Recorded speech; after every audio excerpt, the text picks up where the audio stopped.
Alright, now we're gonna try out hard-coded censorship in open source Mastodon clients. How free is open source? It's a long paper by Juhani Naskali. From Finland.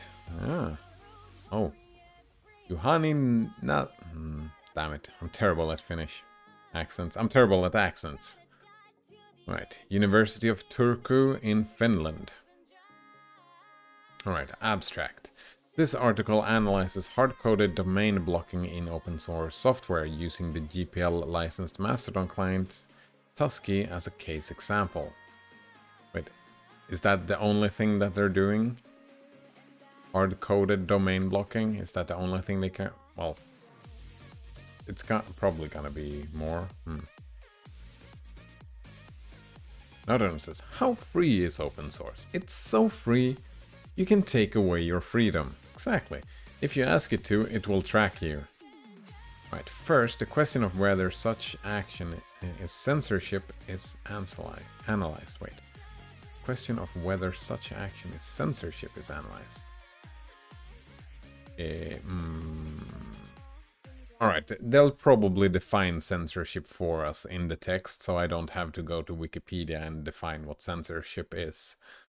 Right, second, the licensing compliance of such action is examined using the applicable open source software and distribution licenses. Alright. Is that breaking? No. I'm assuming that the answer is going to be no, right? It's so free you can take away freedoms. Domain blocking is found to be censorship in the literal definition of the word as well as possibly against some of the Google distribution licenses. Though some ambiguity remains, which calls for clarifications in the agreement terms. GPL allows for functionalities that limits the use of the software as long as end users are free to edit the source code and use a version of the application without such limitations. Yeah, I was assuming that you can just get Tusky and, right, you can fork Tusky and change, right, make your own binary. Such software is still open source, but no longer free as in freedom. Multidisciplinary ethical examination of domain blocking will be necessary to ascertain whether such censorship is ethical, as all censorship is not necessarily wrong. Alright, the basic premise here is, right, not very multidisciplinary, right? You did forget about ethics. Right, because this statement, this is just off-putting. Of course it is ethical, like any act where there are, like, where you do an action where other people are involved, that could be considered an ethical... no, that could be considered a situation for ethical analysis. Right? Ethics is the study of... Actually, what's the definition of ethics? Study of behavior, right? It's a branch of philosophy that involves systematizing, defending, and recommending concepts of right and wrong behavior. Gross. Right. Wrong behavior is ethical and right behavior is ethical, if you want to use these words, which I'm actually surprised that is really part of the definition. Recommending. So let's make a charitable interpretation of what Juhani is saying here. It's about whether it can be recommended to do this, or if it should be fought against this kind of Tusky behavior. Right, and so it's about Juhani's opinions here, which is hopefully... we will see, we will see. We'll get to it. Introductions. New technologies constantly create new challenges. Oh, that's a crossover from the previous paper.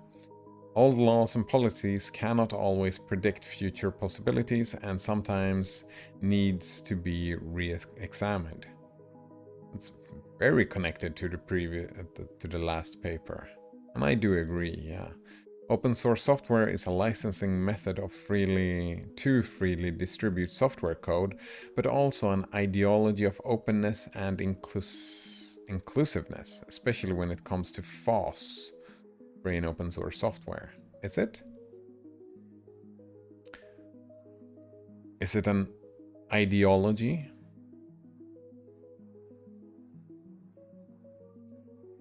I suppose, well, I don't want to be an... Is it an ism? I don't know about openness and inclusiveness. Openness, sure. But inclusiveness, I'm not so sure. What does that mean in this context? Right. But how does openness and inclusiveness coexist with intolerance and possibility hateful content? Yeah, that's why I was wondering, right? Inclusiveness. How can you get... Openness is just fine, right? You can be open with your intolerance and your hateful content. All that can be open and free for anyone to read, right? An open internet. You can access anything on the internet. This kind of feels the inclusiveness that it's kind of feel smuggled in here. Not honest, there is an ideology there. You don't have to follow it or follow it to use. Wait. You don't have to follow it to use or license your software as free software. It has real practical advantages. Exactly. I mean, there are opinions. There are open source opinions. And ethical considerations. I've not really seen what the ideology looks like, but I'm not so sure. We don't want to include proprietary software in our ideology, right? It's not about inclusivity. I wonder where this idea comes from. If it's part of the ideology. Have you seen that, Nodrunner? Since you're a little bit well read on that. Have you seen an ideology of inclusiveness? Mastodon is a free and open source social network, sometimes also called a microblogging service. Right, I like that. Notable features of Mastodon include interoperability and federation, which allow everyone to run their own instance of Mastodon or another standard complying server software. And they have their users' messages federated to other instances using the ActivityPub standard. Right, so if I'm understanding this correctly, it's like Twitter but open source and decentralized, right? That anyone can run their own Mastodon thing and it'll be part of the grander scheme of Mastodon. Right, I could host my micro blog on my machine and make it part of Mastodon. Of course, the other users would have to find me and follow me on their clients. Unless, of course, they're using... what's it called again? Tusky, right? Unless, of course, they're using Tusky, because then they can't find me. Right, this allows people... Oh, actually, I'm curious about the copyright. Creative Commons. Attribution 4.0. Oh, we've done that. Nice. Right, this allows people using one site or instance to communicate with users on other instances, similarly to how email works. Exactly, nice. One characteristic of a federated system is that it is decentralized. There we go. So there is no single entity that has the ability to censor all users or posts. Nice.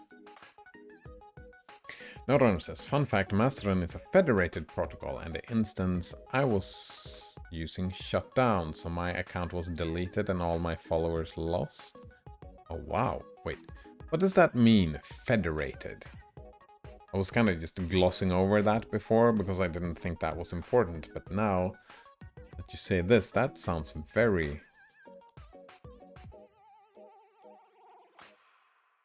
federated. Did I spell that?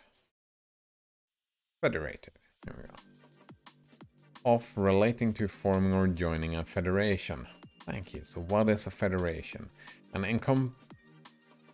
encompassing political or societal entity formed by uniting smaller or more localized entities, such as a federal government, a union of organizations. So there,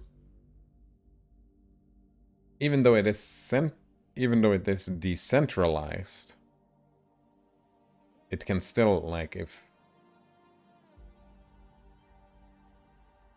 How was your account deleted? That kind of feels like the whole point of Mastodon is that not happening.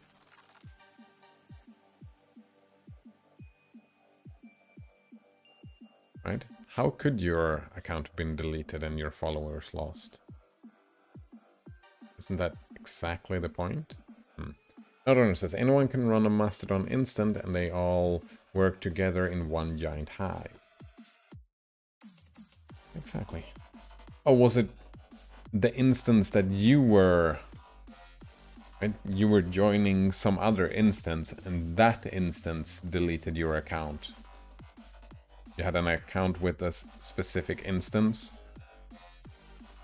Like if I get a Gab account and there's a Gab instance or whatever, and I start posting a lot of communist propaganda, I will probably have my account deleted and my followers lost. Well, I probably won't get any followers, but you get my point. They control their own instance. Right. Each Mastodon instance has its own rules for membership and moderation. There we go, exactly. And Mastodon includes tools for individual users to block messages from specific users or instances. So, pretty much, you got unlucky and chose an instance that was terrible. Maybe it just stopped working, or they just didn't like you for whatever reason. Notrunner says, it's like email. If I sign up for Yahoo Mail and Yahoo Mail's shut down, I'll lose my account and can't participate until I move to another email provider. I'm guessing that's what happened, that the instance you were in got lost.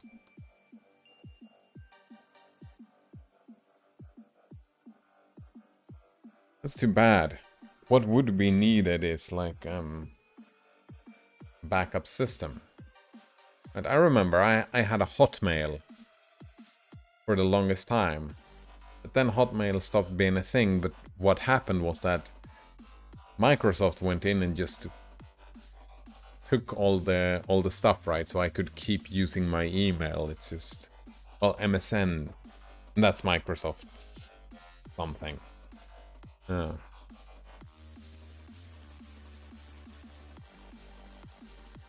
Right, instead of getting the account, yeah, they bought all the account, I guess.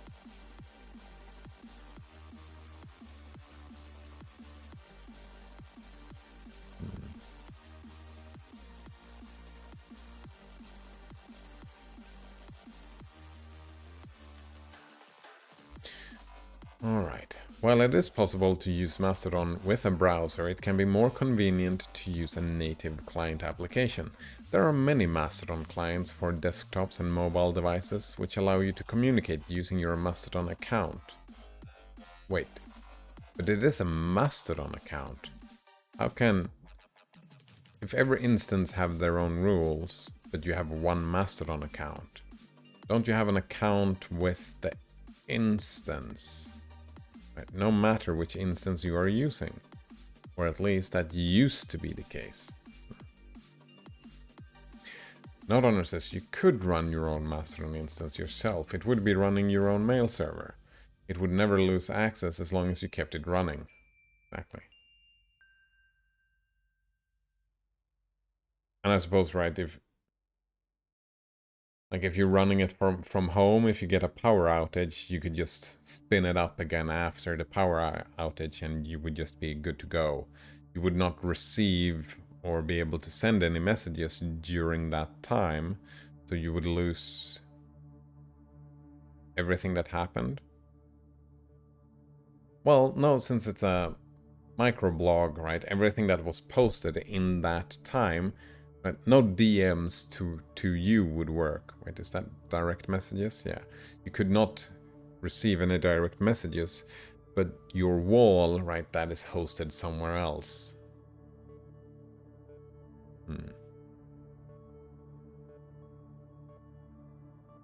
And since you host it yourself, your data and your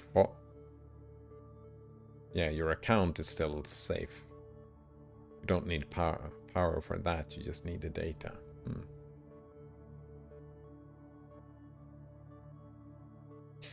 NodeOwner says the Mastodon clients can connect to any instance, like how Thunderbird can manage any email account, or IRC client could connect to any server. Exactly. I think that's a pretty good system.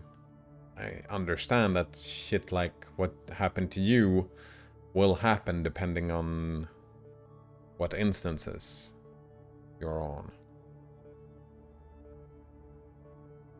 Right.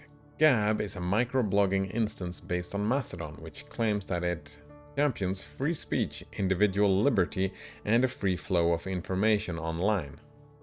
Isn't that good stuff? But it is considered by many to contain extreme hate speech. Yeah. I mean,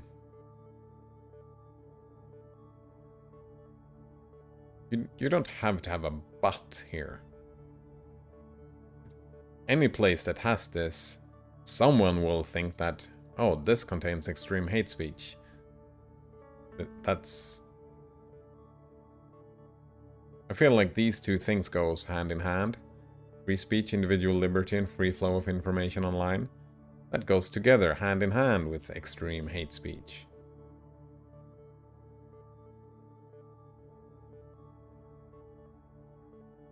I mean, not necessarily, right? Not hand in hand, like, there's not... Right? All free speech is not hate speech. That is not what I'm saying. And just where free speech is allowed, you will find hate speech. That's what I'm saying. Where free speech is allowed, you will find all types of speech, especially speech that is censored elsewhere. If you want to express yourself and your opinions and whatnot, and the way you do it, you get banned from everywhere else, you will end up in places like this. Like, type of speech that is not acceptable elsewhere. So you don't need to say but. It makes sense that that happens. Right, Gab has caused an uproar in the media. Okay, and has subsequently been blocked by PayPal. Their mobile applications have been removed from Google Play Store and the Apple Store. Yeah. PayPal, that's interesting. Alright, so PayPal, the Google Play Store, and Apple Store. Yeah, they are not for free speech. That's not in their best interest. Well...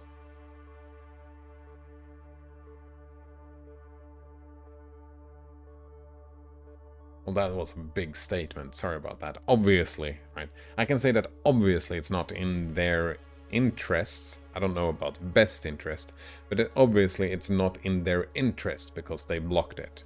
Their best interest, that becomes an opinionated question that some might agree or disagree. Some people might say it is for for the sake of Google and Apple and PayPal to be advocates of free speech.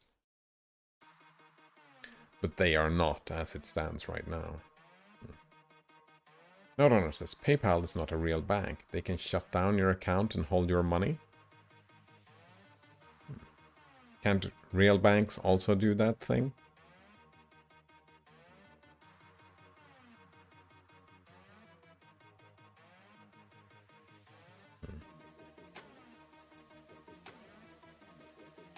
Many Mastodon clients programs have now implemented hard-coded blocks for GAB users. Many clients have done that, eh? This paper examines the legality and ethicality of open source client programs hard-coding block lists in their applications using the Android Mastodon client Tusky and its GPL licensing terms as a case example. Note owner says they're not regulated. Oh wow! While banks can do many things, they have to follow regulations. I mean, PayPal is a company, right? So they are regulated as a company, but not as a bank. I get what you're saying. So they have lesser regulation than what a bank would have. That's interesting.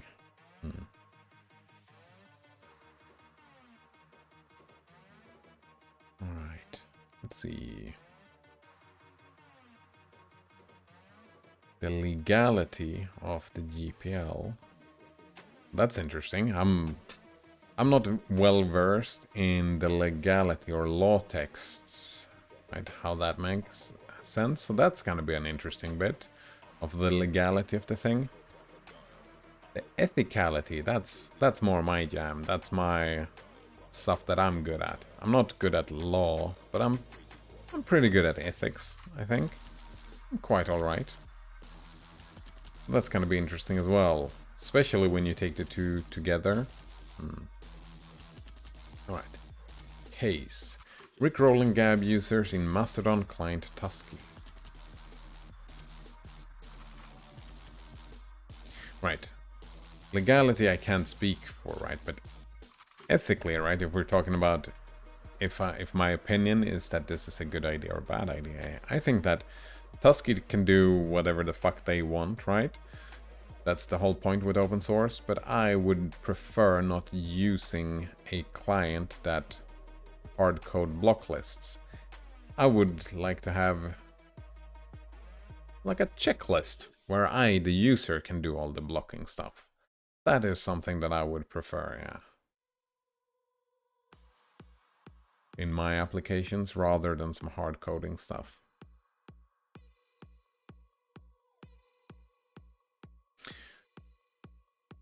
Alright, rickrolling instead of logging in. Wait, what is this? On the 17th June 2019, a change was made to the Mastodon social media client Tusky that prevents some users from logging in, and instead redirects unsuspecting users to a famous 1987 music video of Rick Astley's song Never Gonna Give You Up. In a common internet gag, internet gag familiarly coined as rickrolling. Yeah, exactly. Familiarly. The code change is relatively simple. It checks if the user's domain is gab.com or gab.io, a subdomain thereof, and opens a browser view of the specified YouTube URL based on this check. And that's happened in Tusky. Yeah, the change renders the app unusable with Gab accounts as they are unable to log in. Yep, the officially distributed versions of Tusky include this functionality and can be downloaded from F-Droid, Google Play, and Amazon App Store. Removing the block requires changing the code and compiling it yourself, which is outside the expertise of most smartphone users.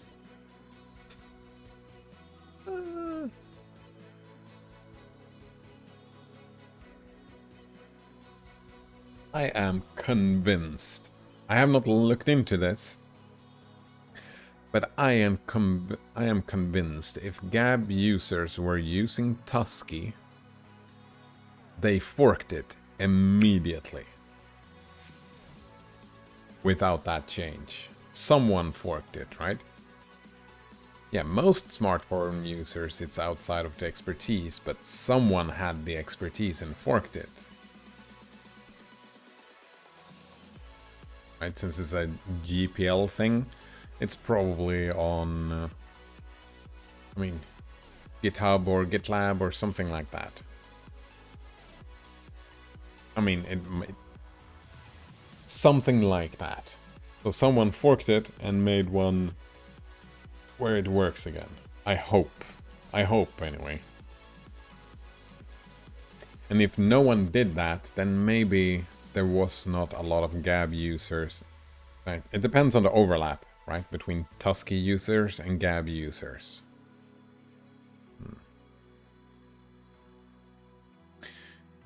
Right, functionality announcement and discussion. Tusky's block implementing merge commit was made with the comment Rickroll instead of logging in on selected domains. This is not censorship, but rather a choice by this house who will facilitate our services too. Yeah, whoops. Alright. There are no comments on the code changing merge commit, but the pull request introduced the code change gathered 167 comments before it was locked down as off-topic by the developers.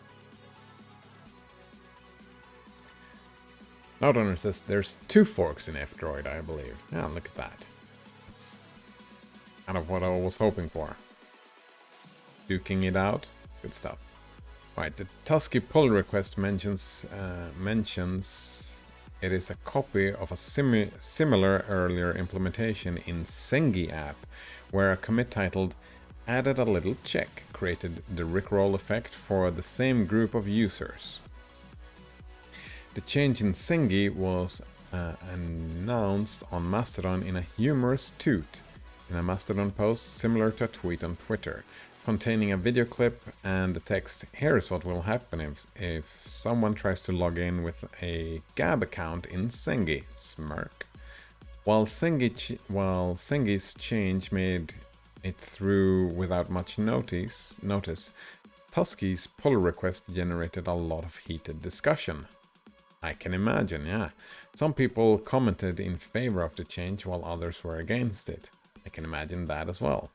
Thought it might be illegal or agreed in principle, but thought that rickrolling was not the most productive way of blocking people. Fascism and Nazis were mentioned. Of course they were. We're talking on the internet, right? Everybody's either a fascist or a Nazi. Right? If you don't agree with me, you're a fucking Nazi. That's how the internet works. In certain places, not always, but you get my point. I've seen that plenty of times. I think I'm guilty of having done that one too many times as well, yeah. One thing to keep in mind when doing this is that you lessen what the word actually means. If you call everybody a fascist or a Nazi that you come across, then it lessens the severity of the ideologies of actual Nazis or fascists, right? It muddles the waters, so to speak. It's difficult to decide who is who, what is what.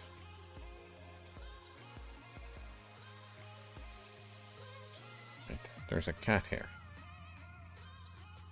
I think I've been... But I guess it's also understandable why people do this, right? Because when you look at something and it is in the same vein of thinking, you want to compare it, and you want to make comparisons. I like to make extreme comparisons, right? To draw ideas to their extreme, like a piece of logic. No, that's not. In the in the layman use of the word logic, right? Not formal logic, but right. my old logic, my kind of thinking, right? How I think about a thing could be compared to how other people thought about things. Right? And taking it to the extremes might be helpful. It might also not be helpful. It's a thin line, I suppose. Don't do that, Skywalker. Right, the moderation team ended up locking the comment thread, citing the amount of moderation work required. Sure. F-Droid is a repository for FOSS, free and open source software on Android platform. Right, you're in the way, Cat. He's standing in front of the screen, so it's difficult to read. Thank you. All right. They issued a statement. Alright, after a lot of user discussion about whether they should block Mastodon clients based on whether they implemented blocking or not. Wait.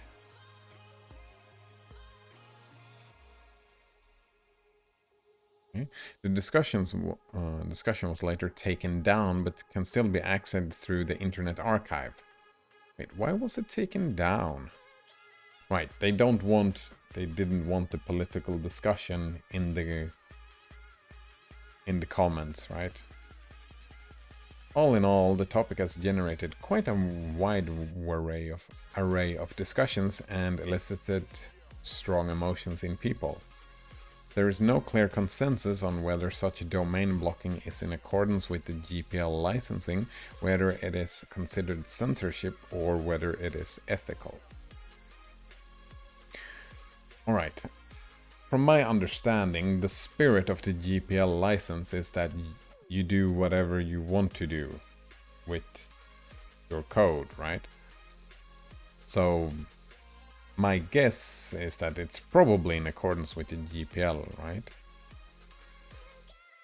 And depending on the definition of censorship, it could probably be considered censorship. I'm not convinced that I agree with the definition that will be used in this text, but we will see when we get there. Whether it is ethical, right? Whether the author, like, that becomes difficult, right? From certain ethical theories and perspectives, it will be seen as, right, you could make the value judgment that, well, this is a good move. And from other standpoints, you can say that, well, this is a bad move. And that's usually how it is. So, usually how stuff works out. Is the cat in the way of the chat? Nothing new. Right, other Mastodon clients. Gab is also censored on other Mastodon clients. Amarok, Mastalab, Mastodome have all implemented similar blocking features. Right? And Toot on iOS also blocks Gab's users according to their Mastodon announcement. Right.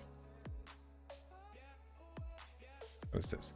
I didn't receive a reply from Google's policy team about a potential ban of the application. Without the previous risk, I clearly think that's not my role. I can't hardcode instance blocks, especially when every tool are here for that. If you want a strong block, it's in the hands of social network developers or your admins. Wait, what is this? Oh, perfect. And the cat is changing fur. Oh man, there's so much cat here. I'm gonna piss him off a little bit now because he's sitting in front of the chat. I'm just gonna move him a little bit. Alright. Node owner says, imagine if Firefox or Chromium had implemented a hard-coded ban on 4chan or something. That would be very similar to what is happening here in my mind. Yeah, or like Audacity started spying on their users. Yeah, I agree, it's very similar, right? They did something a sweeping change. I'm assuming since it's such an uproar that Husky was one of the more popular ones. I have no knowledge of that. I have not spent enough time on Mastodon. I haven't looked into it at all, really.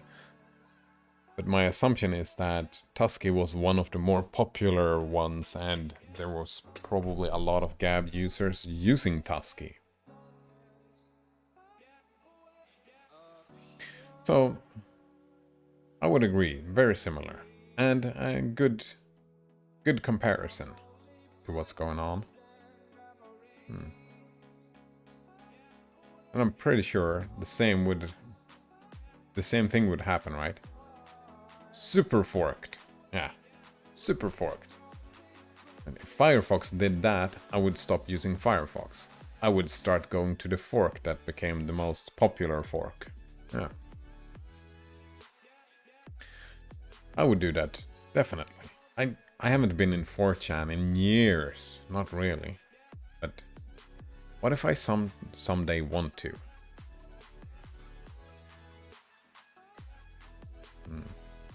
Actually, it doesn't matter what is being banned.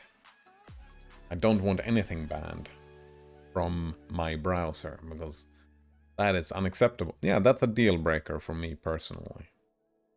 Northern says, I don't use Gab, but I don't like other people making my decisions for me. It feels gross. Agreed. And that's often, I think that's very common within... That's a common sentiment within free and open source software users. This feels gross. And I think a lot of people felt the same, right? This feels gross. There's probably also a lot of people that think that Gab users are gross, and they are just applauding this for the life of them. They think this is great. Yeah, rickroll them all, those fuckers. I can see why people would think that way. I personally don't condone it. Like I said before, a goal in life is to never...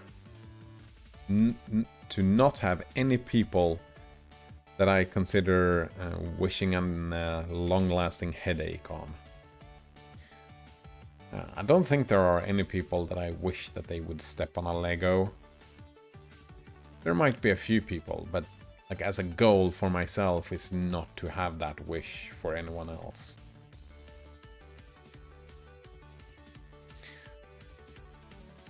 Right. I don't wish the Gab users this kind of rickrolling, for example.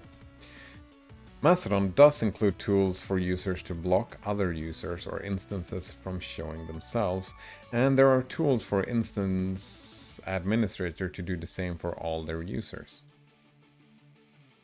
Yeah, and that makes sense to me.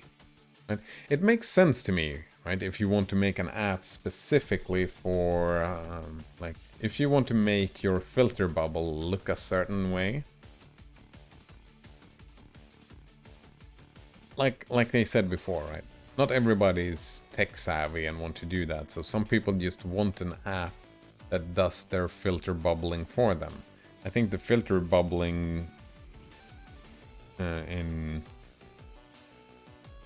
long term is bad for society. That's my opinion, but I can also concede that a lot of people want their filter bubbles in a certain way, and I mean, let them have it. But again, opt-in. I like opt-in stuff. Right. Nevertheless, the percentage of Mastodon apps implementing hard-coded domain block is quite high, which means that while it's not true that blocked users do not have access to any Mastodon clients, and indeed even if this was the case, they could still use a browser to use their chosen service, even without coding skills, their options are noticeably limited.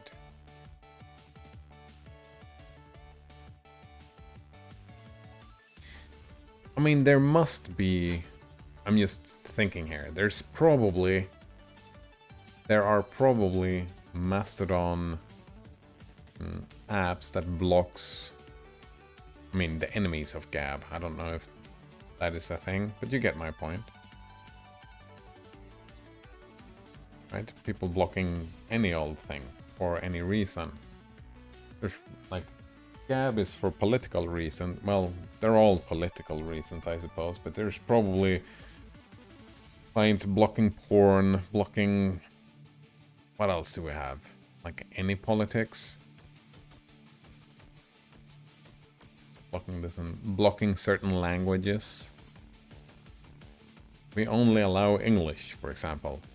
That makes sense. That's not super political, maybe, but you get my point. Nodonor says, I understand they're doing this because they believe that the average Gab user is a sexist and racist, hateful person. Yeah, maybe, but the Tusky developers also come off as hateful with their Rickroll troll and smirking reaction. But the smirking was something else, though. The smirking was the Sengi. But I guess well, Rickrolling is kind of smirking as well, I guess. Yeah, it's like I said, wishing someone a headache or stepping on a Lego. That's kind of hateful. Yeah. Blocking Gab for these reasons, which, if that indeed were their reasons, I haven't seen any sources on that bit, right? If that indeed were their reasons, then yeah, it might have been hateful. It probably was hateful, right? Why else block someone? I mean, we have the language thing. That's not hateful. Porn is not hateful, but when it is political and you block someone for political reasons, that's usually emotionally loaded. That's my guess, anyway. I'm guessing that. Right. After domain blocking was implemented, an uncensored version of Tusky was released on Google Play, making it possible for Gab users to keep using Tusky. Yeah, that's what I was thinking. This unofficial version was later blocked by Google. Even if modified versions would still be available, using them would require users to trust the distributor of the unofficial version. Alright. Right. Here, Tusky is not the problem here, right? It's Google that is the problem. What happened? They made a fork. Good stuff. A fork was made. That's expected and good stuff. But then blocking that fork, that I have problems with. Hello, Winkis Gaming Live is raiding with a party of 3. Hello, Winkis Gaming Live, and your party of 3. How is your life? And at the same time, we got a Jax the Stampede is raiding with a party of 2. Hello to both of you, and, well, all 5 of you, I guess. Hope you're having a good day. Was it a good stream? Nodonor says, it doesn't feel political, it feels personal. Exactly. It feels, well, it feels emotional, but political opinions are based on emotion, right? Personal emotions. Yeah. Politics inherently are emotional. No? I think so. Banana Waffle Monkey says, personal is political. Exactly. Winks Gaming Live says, we had fun. Great stuff. What did you do? We're talking about, to summarize what's going on here. We're reading an article about a open source version of Twitter called Mastodon. Right, hard-coded censorship in open source Mastodon clients. How free is open source? Imagine, if you will, that you were using Firefox. Like I am here. I'm using Firefox right here. And one day you wanted to go to 4chan, if you were so inclined. And 4chan is just blocked. You cannot go to 4chan because Firefox blocked that. That is kind of what is discussed here, and the ethics and the legality of doing this kind of censorship. If it is, and indeed if it is censorship. That's where we're at. So Tusky is the app that blocked a thing called Gab, sorry. Right, reasons for using Tusky as a case study. Censorship in source code is highly interesting to begin with, and this is one of the first recorded cases of hard-coded censorship based on the user's chosen platform, instance, or service provider. Is that it?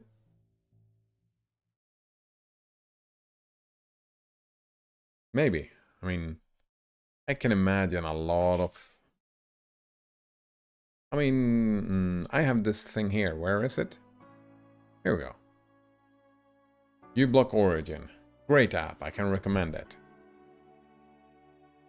That's censorship in the source code, right? Kinda. But that's the point of this app, is to censor some stuff.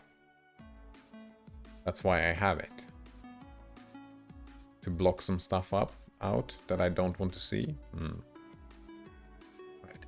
It has also been traditional for client programs to be provider agnostic, working on any and all providers of the supported protocols. And this type of service-specific blocking is new, especially in open source software.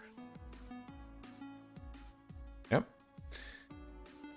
It is technically analogous to Outlook email program not working for Gmail users, though such a hypothetical case would be ideologically very different. Yeah, it would be very different. It's not like technically it's similar, but the actual use case of an email is very different. Email is person to person, right? While stuff like Mastodon or Twitter, right? It's person to everybody. You don't talk to a specific person, you try to talk to as many people as possible, like Twitch. Right, anyone who will listen. Like sending private mail or posting a notice on a notice board in the city center or whatever. It's very different. Right, this type of service restriction is not directly considered in current licensing and policy texts. Right, we're talking about the GPL here, yeah. The GNU public license. It is the most open of the open source software licenses, is my understanding anyway. It is possible that the emergence of this new type of restriction on users necessitates some reviews in open source licensing terms and/or developer policies. I don't think so. Right, that's my initial response to that, is that I don't think licensing has to care about this thing. Right. Personally, I don't want a restrictive... well, I suppose, of course it can be. Right? If you want to make a new open source license, I'm just thinking that the GPL, like how that works, in my mind, I don't need this. But it makes sense for some people making licenses for this. And also I can imagine that if someone made that type of license, the Tusky people would not use that license. So part of me thinks that it's redundant. Well, no, it's not redundant, because the if you take upstream, right? If you fork something else, you have to abide by the licensing, right? So if you want to create something where this is not doable, right? If you want a web browser that cannot censorship stuff from their users, then it would make sense to have an open source license to stop people from doing that. Actually, that's a pretty good idea. Have licensing that prevents restrictions put on the users. Node says GPL isn't the most open. It's actually rather restrictive in the sense that it enforces copyleft, where derivative software adopts the license and spreads like a license virus. That's a very good point, yeah. It is most open ideologically speaking, not practically speaking. Maybe? The most open, in my opinion, says Node would be something like MIT, where you can do whatever the fuck you want with MIT, while GPL enforces openness. Well, the ideology that we were talking about, the open source ideology. Yeah. Right. One of the motivations with the GPL 3.0 version was to restrict the use of DRM, digital rights management, and patents to limit the rights of end users to change software. Do you want to know something interesting? When I was looking around in the level head stuff, the files, it comes shipped with the GPL. I don't know what was licensed with GPL, but it comes shipped with the GPL indeed, which it has to do if they use that type of software.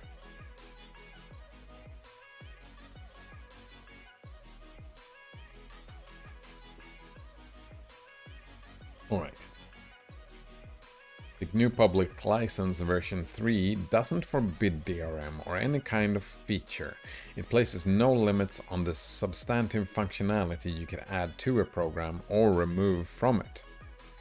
Rather, it makes sure that you're just as free to remove a nasty feature as the distributor of your copy was to add them.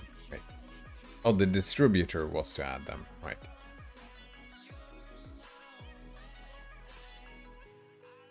The explicit patent license of GPL versions 3 makes sure companies that use the GPL to give users the 4 freedoms cannot turn around and use their patent to tell some users.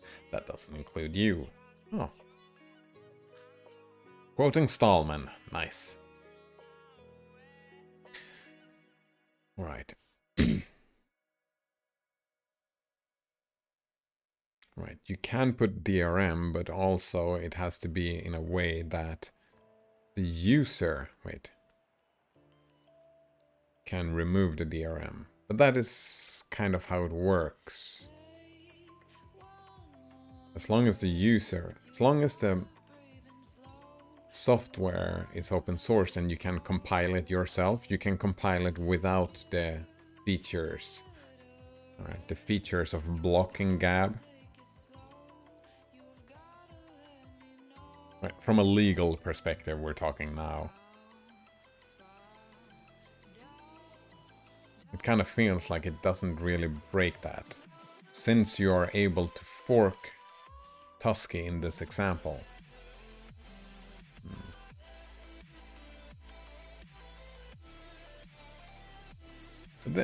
I like your point, right? GPL spreading like a license virus. I think that's a good idea. And maybe having a separate or part of GPL. I guess that's part of where the argument is going. Should this type of change, should this type of censorship be fought against in the GPL? I'm guessing that is kind of what they want to argue in the text. Or a fork of GPL, if you like. Alright, is hard-coded domain blocking censorship? Definition of censorship. I've been waiting on this, yeah. While Tusky commit messages claims that this is not censorship, it clearly fits the dictionary definition in Encyclopedia Britannica. Censorship, the changing or suppression or prohibition of speech or writing that is deemed subversive of the common good. It occurs in all manifestations of authority to some degree, but in modern times it has been of special importance in its relation to government and the rule of law.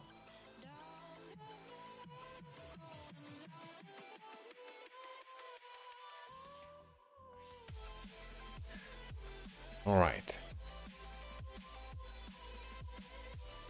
Right. Thinking about, like Node said before, right? It feels personal and, right? They were trolling, right? They're rickrolling the Gab users. So far, I don't remember reading in this text any actual statement from Tusky that the reason was because it was deemed subversive of the common good. The reason, like the political reasoning of censoring Gab, right? We've made assumptions, and I think those assumptions I feel justified in making them. But if they have not claimed that they banned Gab users for political reasons, or that they deemed them be subversive of the common good, right? That claim, it's an assumption, just pointing that out. But I mean, it's definitely suppression or prohibition of speech or writing. That is definitely it. What they deemed, their reasoning behind it, what they actually thought when they were doing it, we don't know. We assume that it is censorship. But we also have to, right? The Tusky commit message claimed that it was not censorship. So it was not for this reason.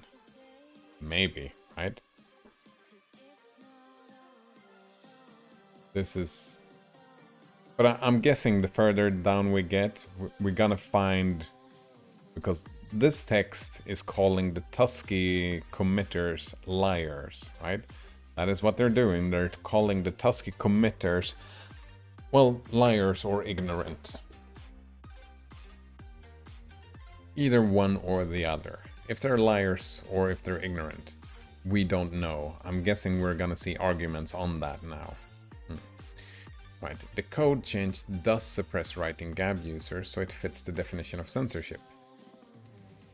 If this is the only argument, I reject it. That's just part of it. Just skipped half the definition.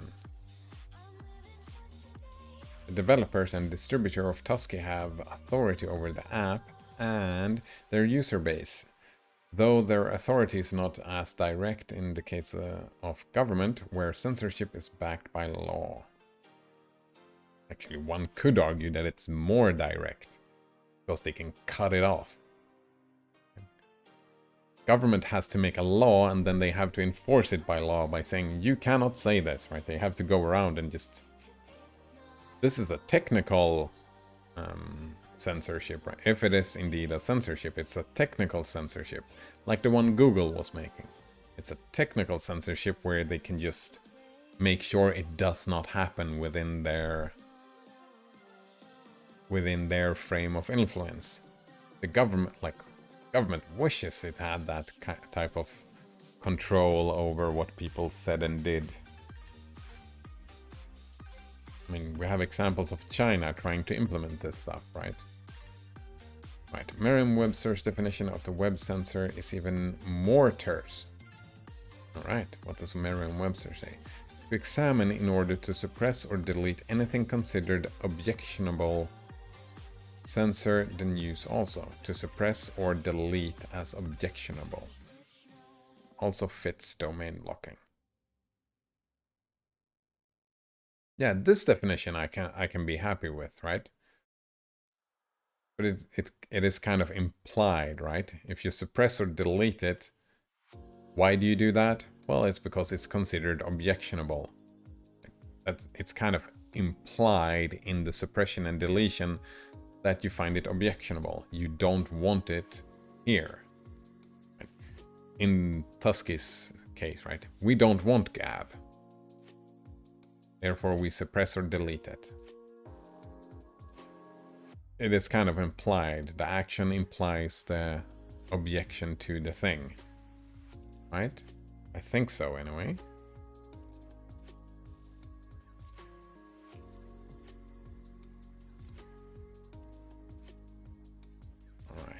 but I am curious. Oh, since we're right here, I'm curious. Censorship. The institution or system of practicing of censoring. There we go. Person who supervises conduct and morals such... No, that's... Damn it, that's not what I'm... Institution, system of practice censoring. The actions or practices of censors. Okay. Especially sensorial. Control. Exercised repressively. Office of power. Exclusion from conscious of this. Well... Alright, what is a censoring then? A person who supervises conduct and morals, such as an official who examines materials such as publications, films for objectionable matter. An official, as in time of war, who reads in communications such as letters and deem them sensitive or harmful. One who magistrates of early Rome, taking census, alright. A hypothetical psychic agency, hypothetical psychic agency that represses unacceptable notions before they reach consciousness. Wow. That's interesting that they referenced Merriam-Webster, but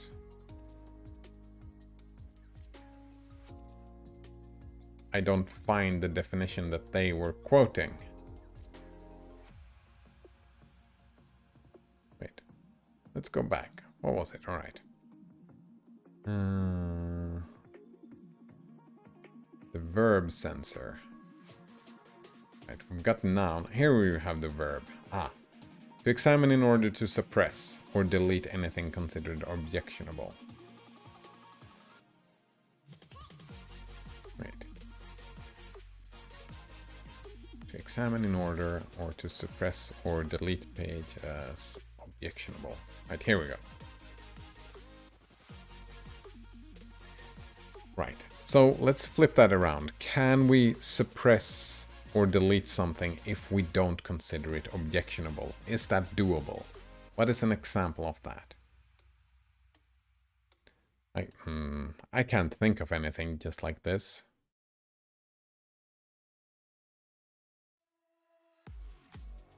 Right? The best example of something very not emotionally based is the language thing, right? We censor anything that is not English, for example. But then we find it objectionable. We don't want non-English here. It's objectionable because it screws up what we're trying to do, our communication. So censor, right, from this definition would just be to suppress and delete. And that is what happened.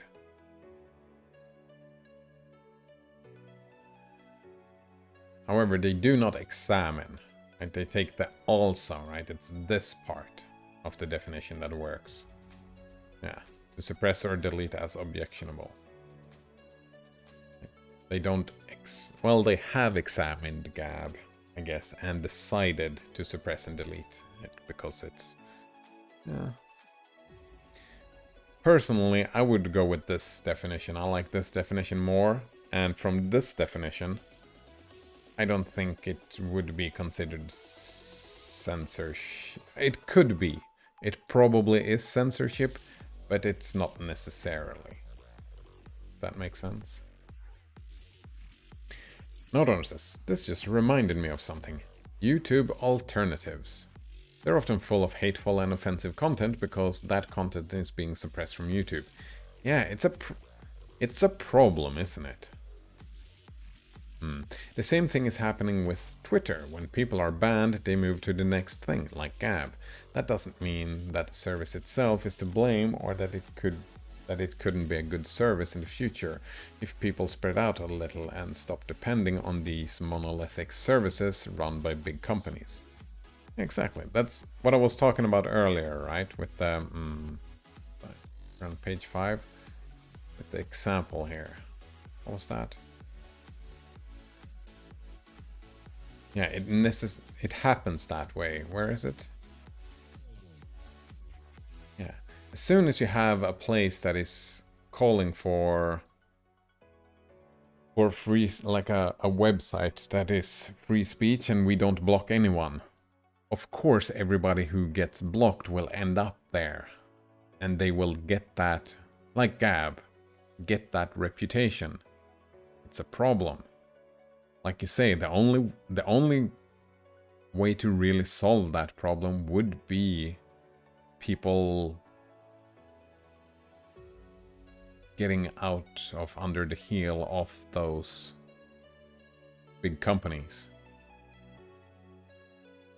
So one could argue, like we were arguing about the free and open source future yesterday, right? If we talk about the free speech future, that what they are doing, if they are doing the censorship within the Mastodon clients, they create a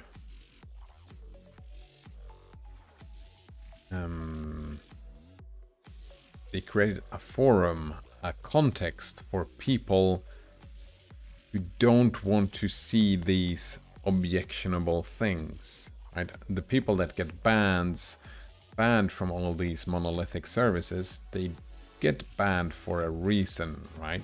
Because it hurts the bottom line to have that type of hateful speech in Twitter. If it hurts Twitter's bottom line, Twitter's gonna ban them. So, if we want to, ideologically speaking, move toward a free speech internet where this type of banning does not happen, then a move to Mastodon is a step in the right direction. Even though we're moving to Tusky that does the same type of banning. Yeah, like we were talking about yesterday, about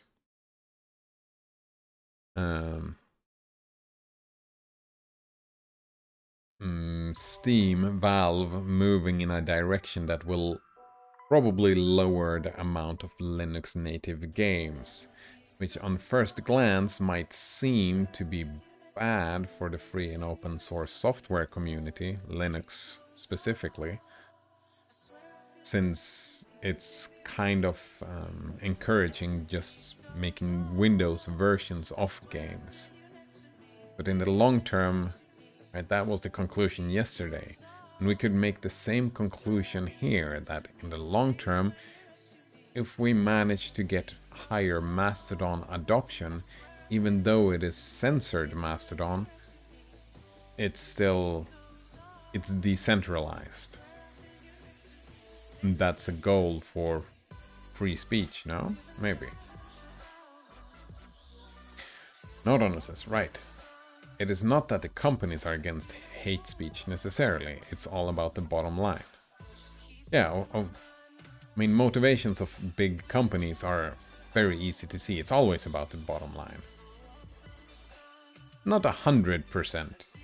They have other goals as well, but that is the primary goal of a big company like that. It's not a non-profit organization. So, if the consequence, right, that's out of the scope of this article, but the ethical, right, if we're talking about ideology, it's in the scope of this article, because this scope was the ethics, right, and the ideology of freedom, right? And in that case, one could argue that it's a good move for free speech. It's a good move for Tusky to do this.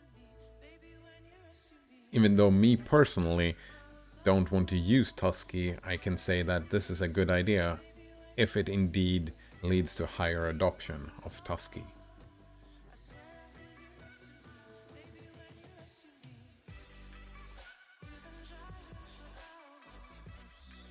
That's interesting. Same argument as yesterday as well. Right, hard and soft censorship. Oh, we're still defining censorship. Oh. I That's why I stayed here a while, because I thought the text was done with defining, but maybe not.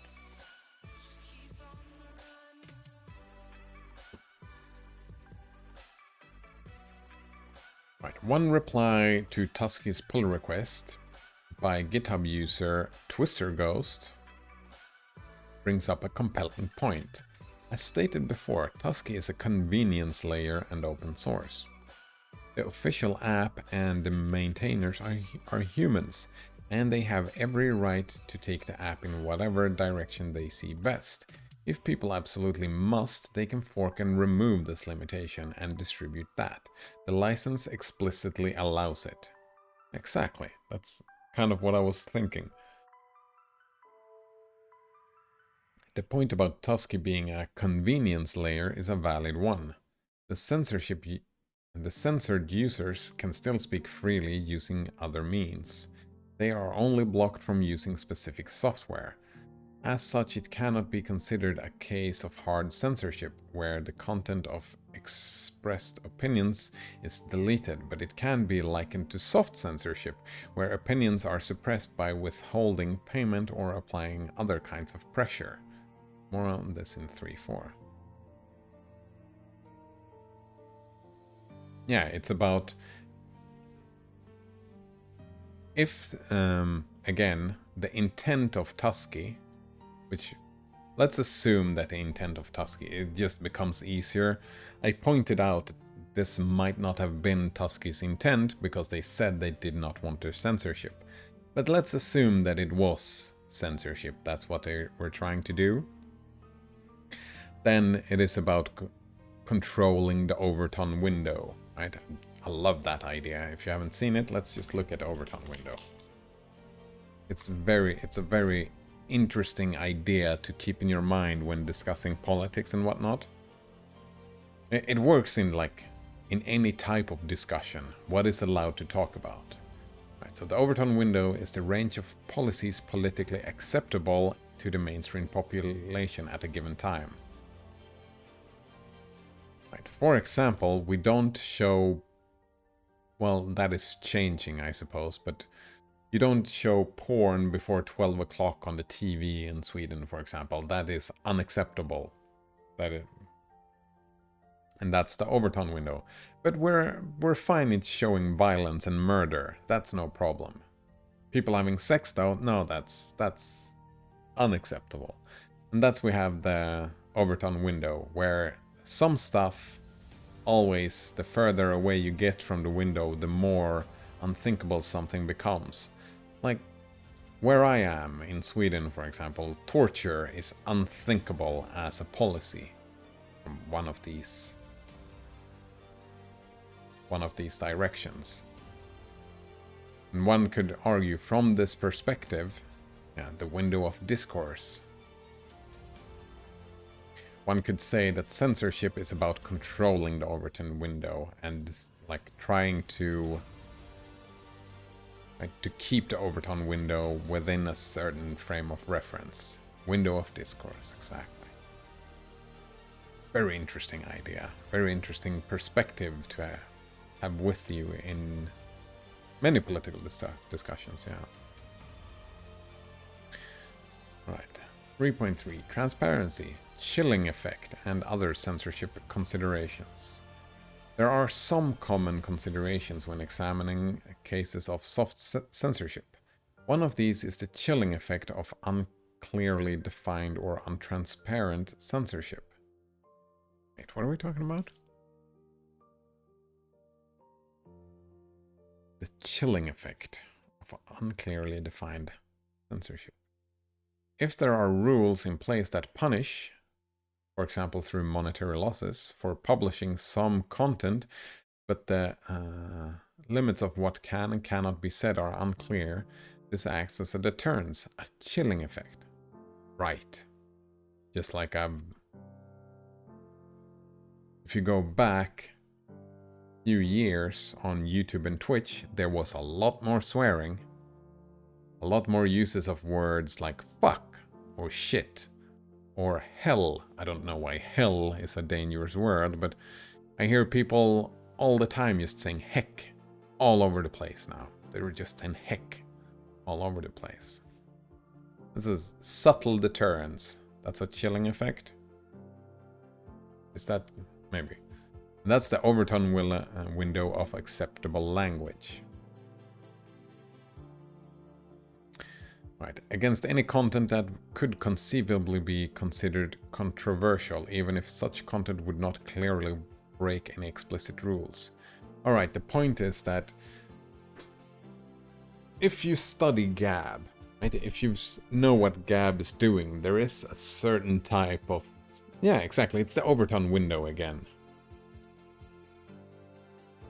People might be deterred from posting content that would look similar to stuff that the Gab users would post, right? There is a generalization of what Gab content looks like, and banning all of Gab sends a message, an overtone window message. Right. Open source by its is by its nature transparent. All censored domains can be clearly seen in the freely posted source code. So knowledge of what is censored is public, though perhaps not easily found. As such, there is no opaqueness in the actual censorship process, which could contribute to a chilling effect. Yeah, they're moving the overtone window. That is why I do so many times that I think it could probably be good that Tusky is doing this, but like always, what I want to see is an opt-in thing. Right? When they implemented this, there should be this thing, right, where you come in and just, do you want Gab to be censored? Opt in. Yes, I want to Gab censor. They don't even have to say Gab, right? They can say, do you want us to try to censor hateful language or whatever? And the user can then just say yes. That's my preference. But there is a marketing aspect to that as well. People are lazy, right? They don't want to take responsibility for these things. Maybe. That's just me guessing. That's a wild guess. I have no sources for that statement, like, at all. More than the path of least resistance. Right. There still might be a slight chilling effect caused by the unclear reason given for this act of censorship, as it seems that the change was accepted only because the creators of Tusky deemed Gab to be disagreeable to them, and by their definition harmful. Was it harmful? I don't know. Maybe they... well, for the sake of... I don't want to put that word in Tusky's mouth, if that is not what they said, but for the sake of this article, let's assume that's what they said again. They might be correct in their assessment, but the users of Tusky are subjected to subjective decisions on what to censor and what not to censor. That is the point, right? And there are all censorship is subjective. Anybody who's subjected to censorship is subjected to subjective censorship. Because the overtone window is filled with opinions, and opinions are subjective. And that is kind of the point of the text, right? To combat censorship. Right. Still, it is unclear how this could contribute to a chilling effect, as users' activities are not censored directly. Oh, that's... I think that this is the perfect spot in this text to talk about overtone window. I just think, like me, 3 months ago, 4 months ago, I did not know what the overtone window was. I didn't have that frame of, that perspective of looking at stuff. Right? It is unclear. It becomes way more clear when you look at it from the lens of the overtone window. Right. The chilling effect should also be considered in the wider picture of such blocks also being implemented in other ways, such as Mastodon instances blocking other instances. Prima facie, oh man. I remember seeing this some time ago, but I don't remember what it means. At first sight, before closer inspection, alright. At surface level, it seems like the psychological effects of blocking instances or platforms instead of user activities would be considerably different.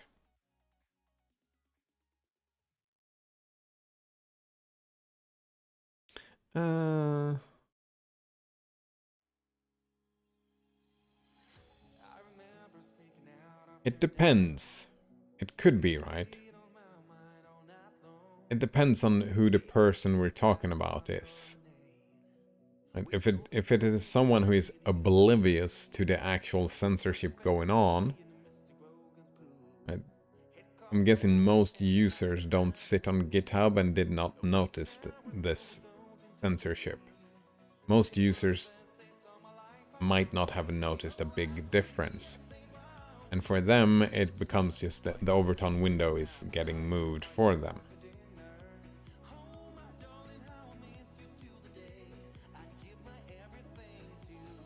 I mean, I don't even know how you could block user activities. I suppose you could, like, certain words you could block, words and phrases could be blocked.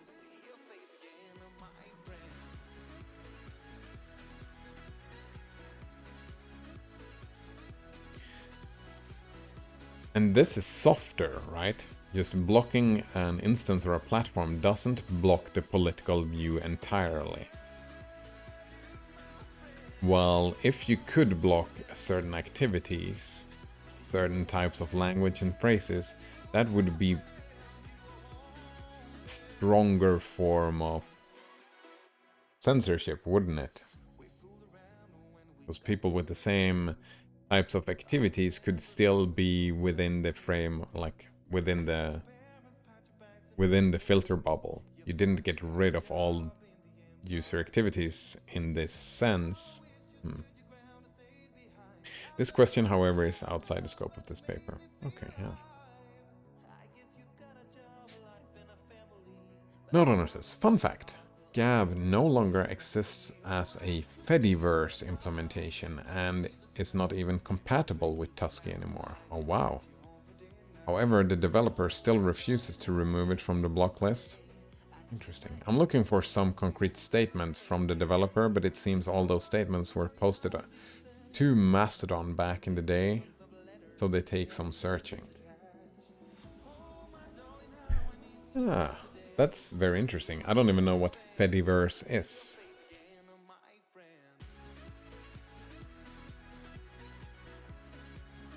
But we can, right? I feel okay with doing these assumptions. We don't have to put words in the mouths of Tusky.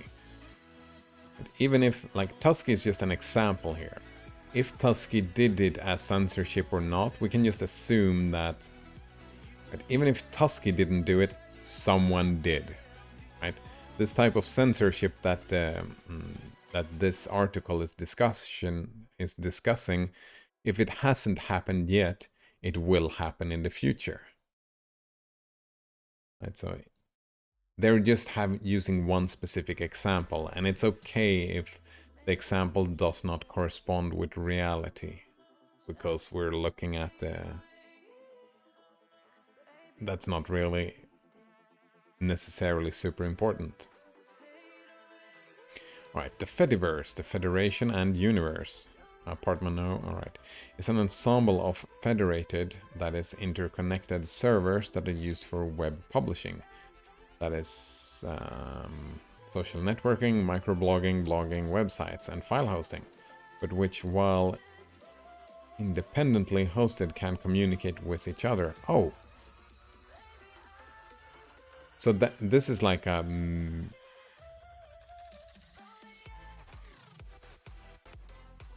it's like you can hashtag stuff on Mastodon that might end up in another blog or some other social network. What's that called? Like, what's that called? Elements, for example. On different servers, instances, users can create so-called identities. These identities are able to communicate over the boundaries of the instances because the software running on the server supports one or more communication protocols which follow an open standard. Right. Mastodon is one of the protocols, and... wait, it's not the Fediverse, it's a... No, Fediverse logo proposal. So it's more communication protocols. As an identity for the Fediverse, users are able to post text and other media or to follow posts by other identities. In some cases, users can even show or share data, video, audio, text, and other files.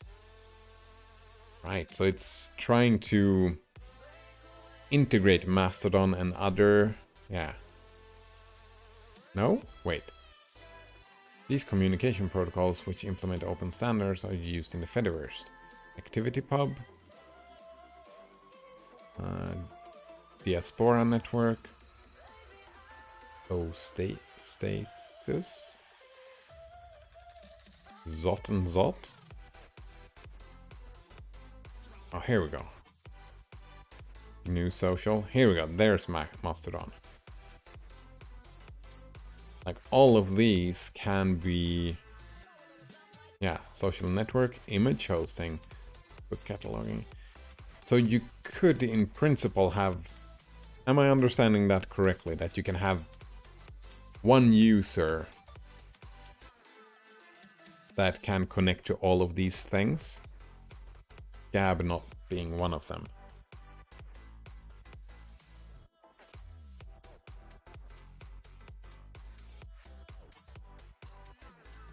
Is that something that Gab did themselves to not be part of this, or have they been pushed out of this?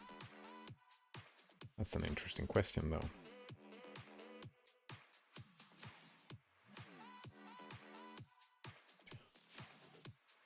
Blocking users based on their service provider is censorship.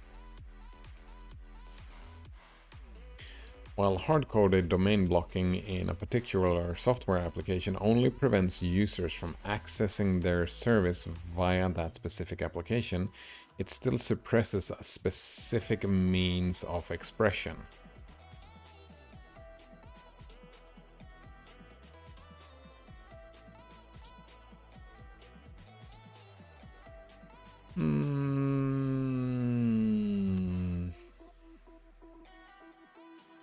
I feel that this is a stretch for me, this definition. Alright. Right. I have this machine here. I cannot send radio waves with this machine, right? FM signals. I cannot send those. Therefore, this thing is blocking me from sending radio signals. Therefore, this is a censorship device. Isn't that kind of the same logic that is being applied here? Or am I misunderstanding something?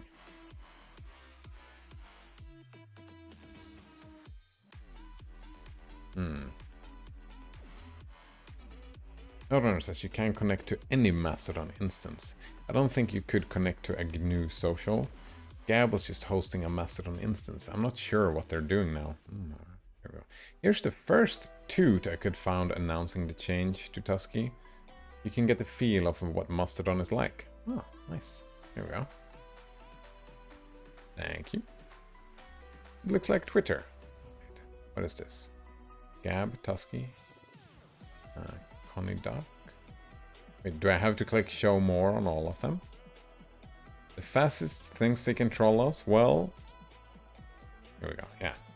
It's definitely censorship. Right? Look at this.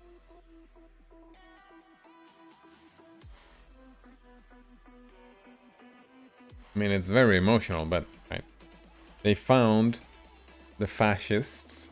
They considered the Gabists to be fascists, and then they fucked them off, I suppose. Right.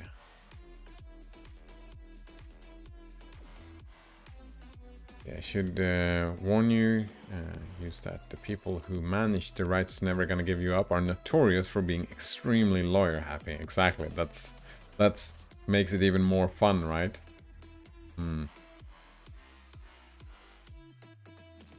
Okay, did not know that. Do you have any sources? Wait. All right, about the thing. Lawyer happy. Yeah, this seems like a typical social media interaction, right? It's like a comment section on a YouTube video. Note says, I don't know why you have to click show more on posts with the hashtag. Maybe it's just the implementation, right? The implementation I am at, for some reason, added the show more thing. It's fine. You can implement it any other way.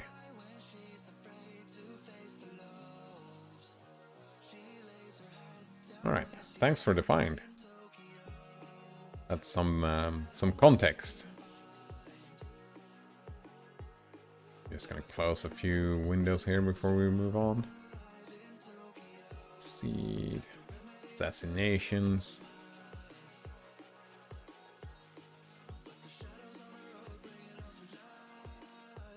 Notice the URL Chaos Social. That is an instance. There we go. That's an instance. Chaos Social. I like that name. I've never been into like Twitter and stuff like that. The comment sections or Reddits and whatnot. But if I would, that Chaos Social is a good name, right? That grabs me, that name. Chaos Social.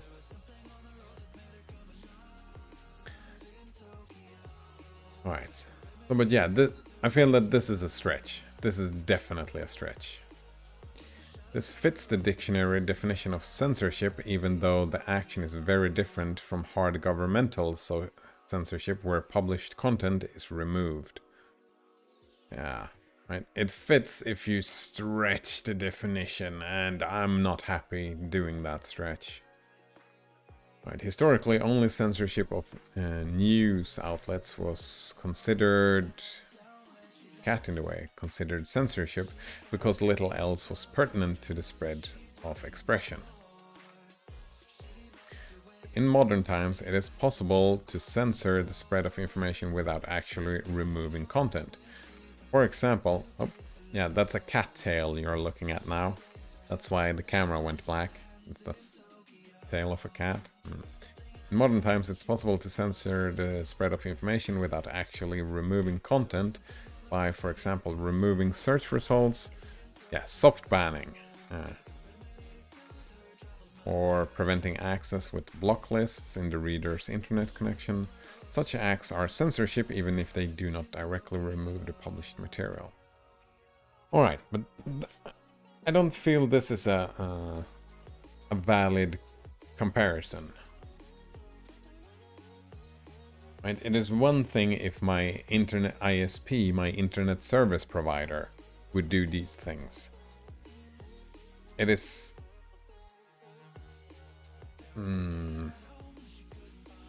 it is something completely different. That's a service that I'm beholden to, and I cannot get around that, right? Unless I specifically look for something and note it, and something that I know that should exist, and I look for that and I don't find it. That's the only way to notice that, and then I would have to switch ISP, which is a big deal, and sometimes I might not even be able to. That's completely different from a piece of open source software. I can start using the fork. I guess there are similarities, but in a lucky situation today in the open source community that there is always an alternative. ISP, I mean, you could argue that there is an alternative, but it becomes more problematic. Right. Now I have to move this cat a little bit so I can see the chat. He's not gonna like. He does not like when I do this. No, it says... Oh. This is a quote. Is this censorship against free speech, etc.? No, because A. Hate against marginalized groups is no opinion. What? That's bullshit. Of course it is an opinion. Hate are based on emotions and opinions. Especially if it's against like any group. Right, B. Gab can still be accessed by other means, and Tusky can be forked, and C. Tusky is no government, so it cannot take away your basic rights. Yeah, I remember looking into those laws, right? How the laws are right now is that Google are free to do whatever censorship they like. But that doesn't make it not be censorship. It's still censorship. From that, like, that we saw that from the definitions. Censorship does not have to be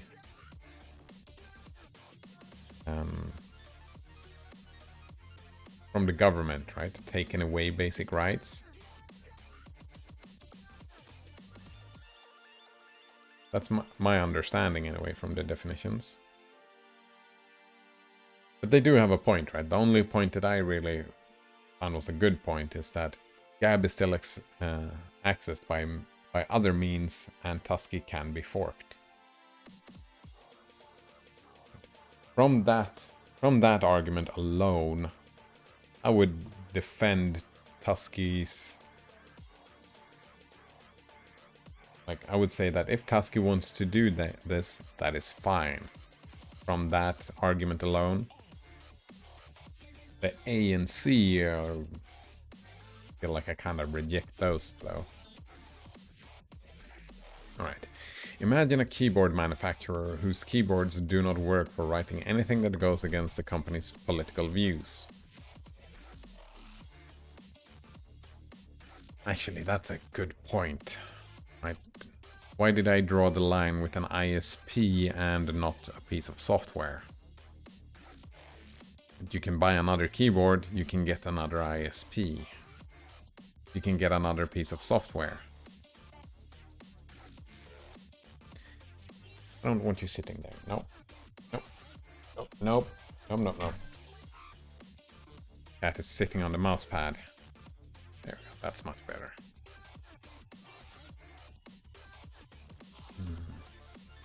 But in the law text, how free speech works, a keyboard manufacturer could do that. Right? That's... Whoops. Right? It doesn't break free speech, the laws of free speech, if a keyboard manufacturer started manufacturing keyboards that you were only allowed to write like stuff that fits politically. No, don't be on there. Go away. Go away. He's not listening to me. He's not obeying me. Nope. Sorry for screaming into the microphone. He started putting his claw into the mousepad, and the mousepad is terrible, and I don't want him to wreck it. I want to be able to use the mousepad. Alright. Avoiding one such keyboard brand to express yourself would be irritating. Yes, it would. And there is... I would agree to a point that from the law, like laws about free speech, that maybe this should not be allowed. Maybe, and that's... It's not really out of the scope, but maybe...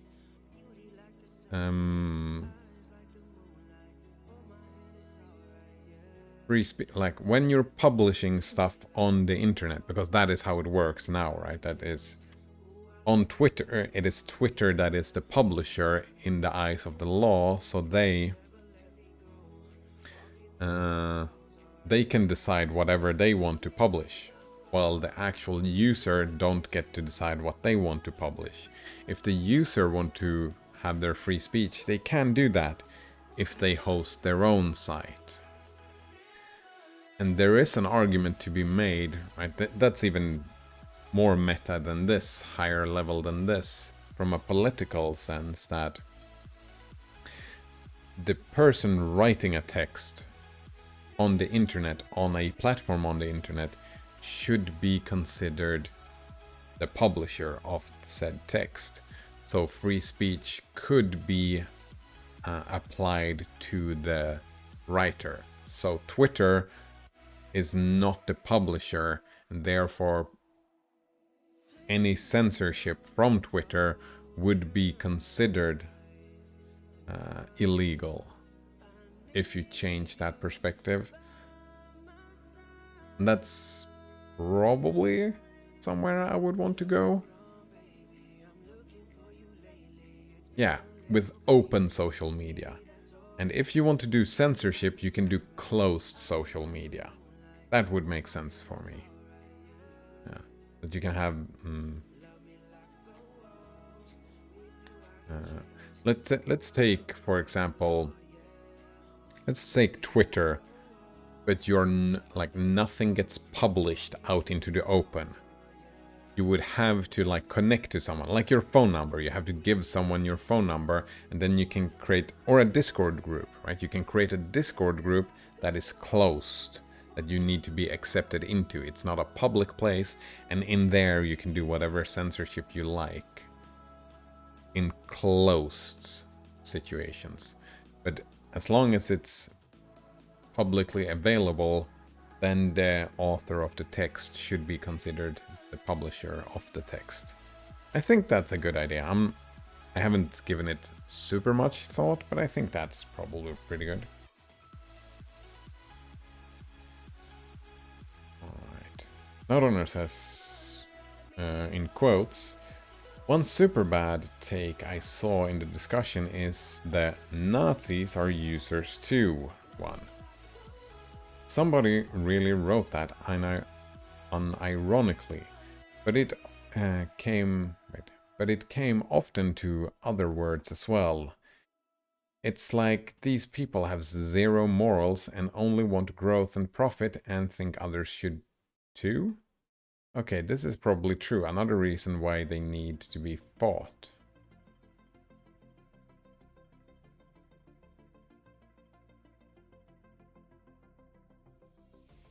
Oh, I've made that take plenty of times. Yeah.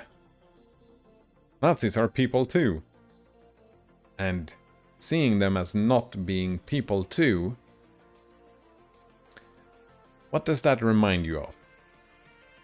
When we look at human beings, but we see them lesser than, right? We don't see them as people, we see them as something else, something lesser than people. Who did that again?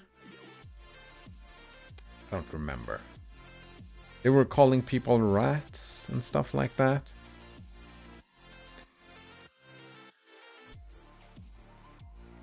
That's my response to that.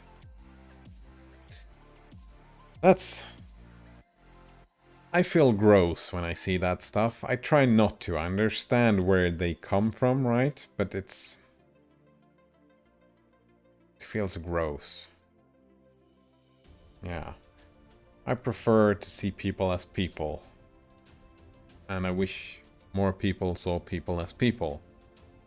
Can I say people a couple of more times? People, people, people. That sounded like I'm watching through a tiny hole. A peephole. Alright, avoiding 10 would get difficult if all keyboard manufacturers, hardware and software, join in the blocking effort. We get something close to total censorship. Oh, one can imagine getting actual total censorship as well. It doesn't even have to be close. Well, That's the one way of getting total censorship. Yeah, so one way would, like, that would not be... Yeah, that would be up to political discussions indeed.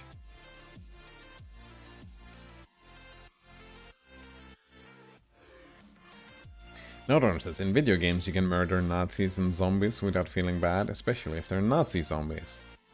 In video games you can murder whoever you want without feeling bad. Well, I guess the likeness of me does not exist in a video game, so you... But you could probably. We can play PvP and you can murder a version of me. I was playing Carmageddon recently. That was just normal people. You just focus on the game. Was like GTA. It was just running around and murdering people. That's the point. But that's... They are not really people, are they? Nodron says, you've never felt bad when a character you liked died in a story? Of course, yeah. But it's a good kind of bad.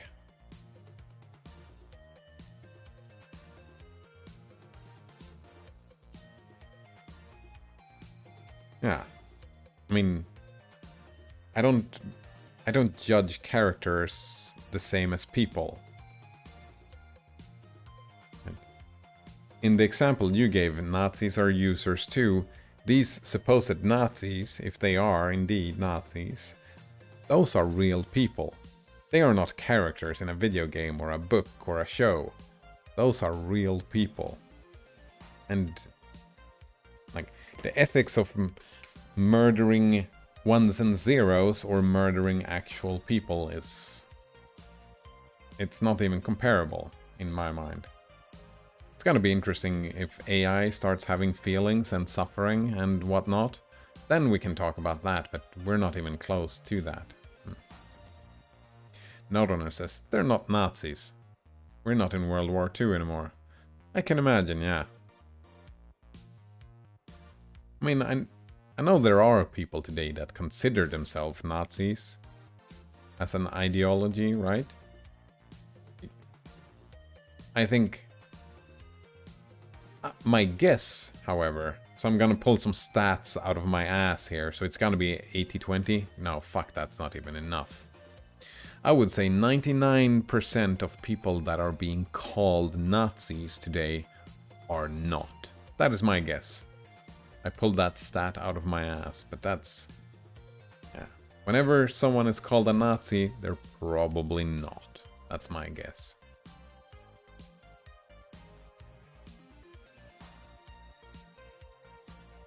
Right. While such imaginary censorship keyboards are far from practical, there are some parallels to blocking users inside applications. Right, the author of this text enjoys doing what I do. Take absurd, extreme examples to get to the point. Yeah, and I like this. I like this example. While domain blocking is not complete censorship of certain viewpoints, especially when not widely coordinated, it would be disingenuous to say it's not censorship at all. Yeah, I would agree. I would agree with this point, definitely. Another perhaps more fruitful perspective is to note that software utilizing domain blocking is no longer free in the sense that it doesn't allow its user to use the software freely, but instead imposes limits on how the software is to be used. But that's a stretch. All software contain limitations, intentional or not. It's a bit of a stretch. I get their point, and there is a point to be made, but it's a stretch in the context of like in the context of not being able to express yourself. It's a stretch, definitely, and I'm not happy joining on that stretch. Right, sidestepping the definition of censorship, it is clear that the software's use is being limited. Yeah, such limits are not necessarily wrong in the moral sense. Developers own the right to their code, and open source licenses such as GPL does not limited in what functionalities they can include in the application. Exactly.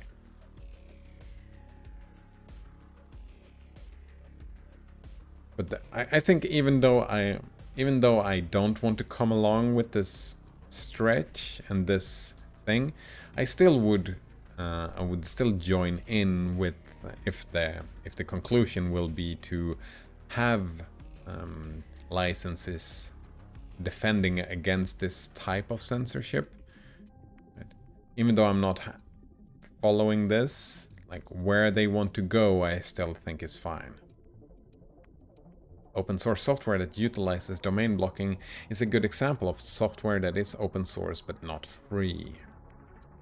But non-free. Alright.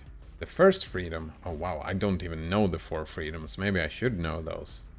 The first freedom, freedom 0, essential freedom of free software, is the freedom to run a program as you wish for any purpose. And that's just... Right, that's impossible. Right. I want to run this Firefox here, and I want to get peace in Middle East. Alright, I want to press enter, and now I want peace in Middle East. That is how I want software to work. It doesn't work. It doesn't do what I want to, therefore the program is non-free. The first freedom is weird. Now don't ask what is turf. They are against... well, let's read. I can define it. I've heard the definition before, but... Alright, someone said, "Hello, F-Droid.org.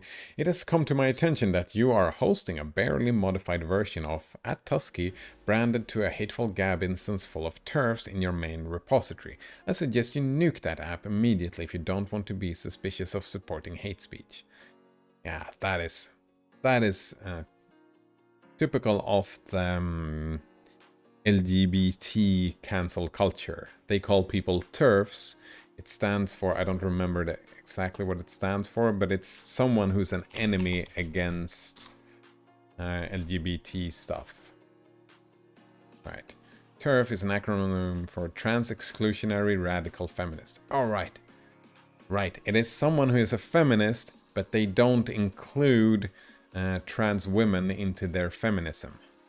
There we go. That's...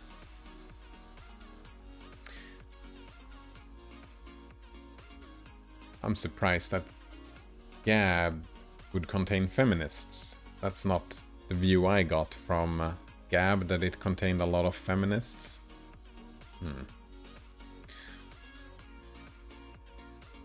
Yeah, it's infighting amongst the feminists. That's what it is. Infighting. What is a woman? They disagree on that point.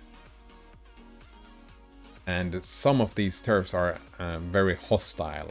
I don't know if you heard that thing about Harry Potter author. She was in hot weather for being a TERF, being feminist, but excluding trans people from that.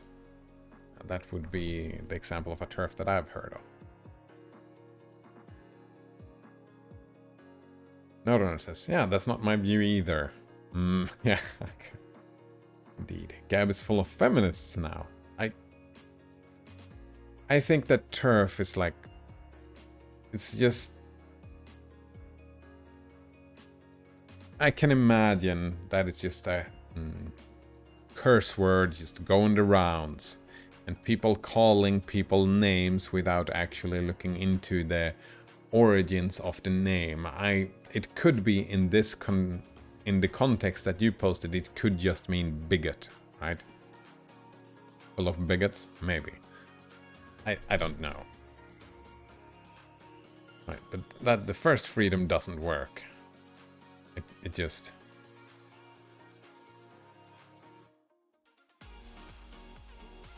Right. If you use it as it is used in this, it's super vague. Right. And this freedom is not granted by domain-blocked users. While domain blocking is not hard censorship, it does fail the continuum of soft censorship.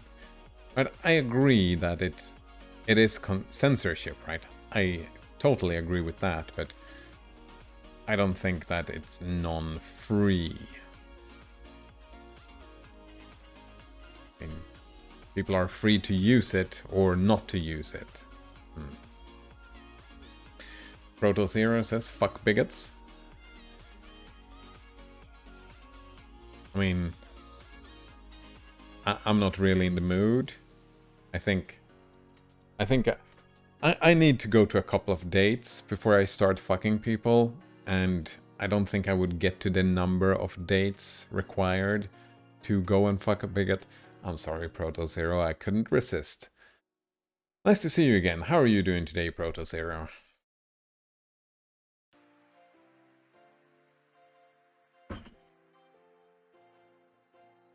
Node Runner says, yeah, that's kind of forward. Oh, nice. And you came at a very opportune moment, because it's lunchtime 20 minutes ago, and I just reached this end. Actually, one thing I wanted to see before I go is the 4 freedoms, because they does not feel very thought out.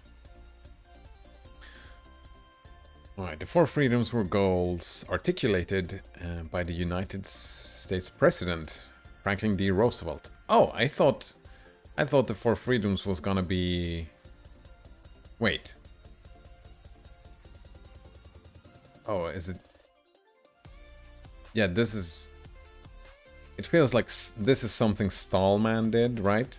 The 4 freedoms are not these. Stallman did his own kind.